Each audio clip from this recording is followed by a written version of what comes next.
भाजपा की सरकार चाहिए, यूपी में भाजपा की सरकार चाहिए। बेईमान ना जनता को ईमानदार चाहिए, बेईमान ना जनता को ईमानदार चाहिए। यूपी में बीजेपी की सरकार चाहिए, यूपी में भाजपा की सरकार चाहिए।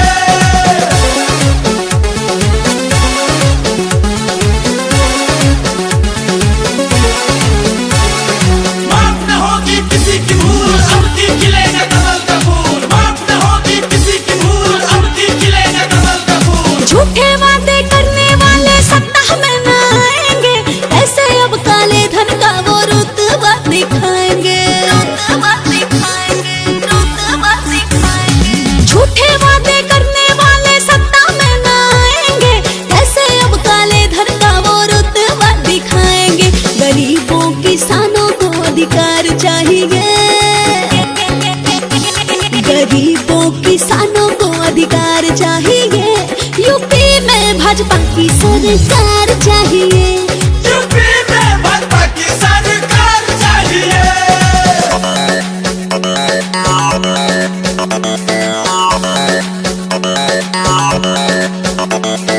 अब न चलेगा भ्रष्टाचार, अब की बार भाजपा सरकार।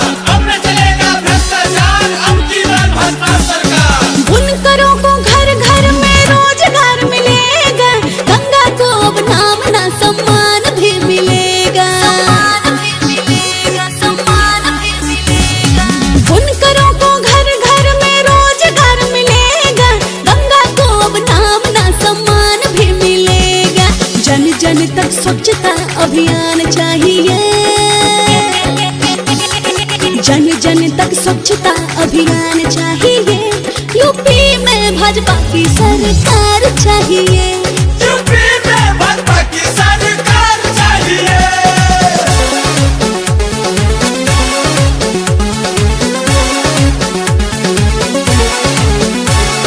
माफ न होगी किसी की भूल, अब की खिलेगा कमल का फूल। माफ न होगी किसी की भूल, अब की खिलेगा कमल का फूल। अंधरे लंगड़े काने को ना अपमान मिलेगा, इनको दिव्यांग कहने का सम्मान मिलेगा, सम्मान मिलेगा, सम्मान मिलेगा। अंधरे लंगड़े काने को ना अपमान मिलेगा, इनको दिव्यांग कहने का सम्मान मिलेगा। और इनको एक अनोखा रोजगार चाहिए, हर जाति समुदाय को सम्मान चाहिए। यूपी में बीजेपी की सरकार चाहिए, यूपी में भाजपा की सरकार चाहिए।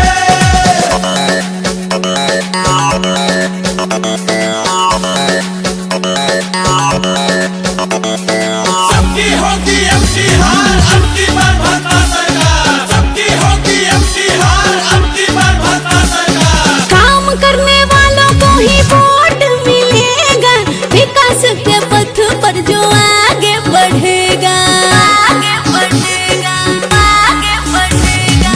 काम करने वालों को ही वोट मिलेगा, विकास के पथ पर जो आगे बढ़ेगा।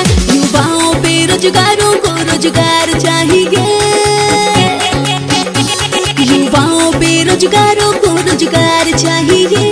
यूपी में बीजेपी की सरकार चाहिए, यूपी में भाजपा की सरकार चाहिए।